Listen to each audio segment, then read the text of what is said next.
Hello guys, welcome to my channel Iron Tech. I hope you all are fine and enjoying the previous videos. So guys, as you know, we started a series in which I teach you about the CapCut video editing.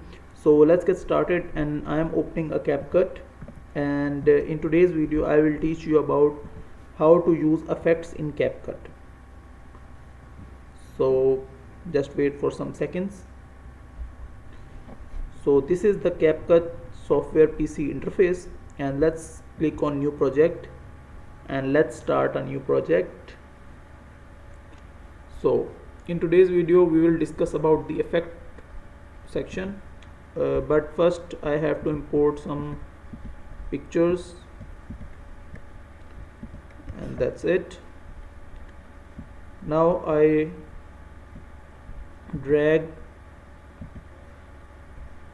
these four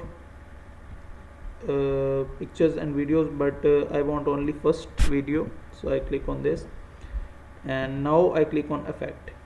So there are video effect as well as body effect. If if there is a body available in your video, then you can apply the body effects, and there are also trending clone glowing lines, but this is for body effect, but we study video effect because there is no effect. So I click on the video, and let's check this one. So apply this. So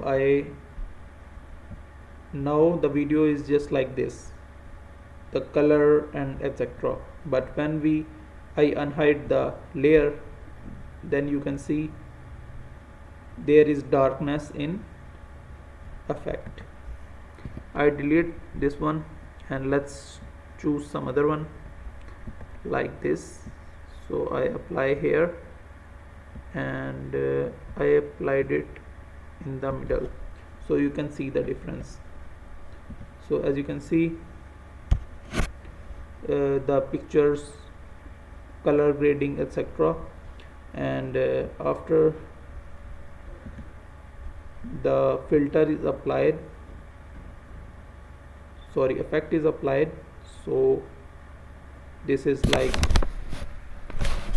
glowy effect. So in this way you can apply filters on videos, and your videos look beautiful and attractive, more attractive. You can also use edge glow. This is my favorite, and you can see this look cool. This effect is very good, so you can use this in your projects. So these are the effects. In the next video we will study about filters. So that's it for today. I hope you like the video. If you like the video, then click the subscribe button and share it with your friends and family so they can also learn and earn through it. I will meet you in the next video. Till then, keep learning. Goodbye.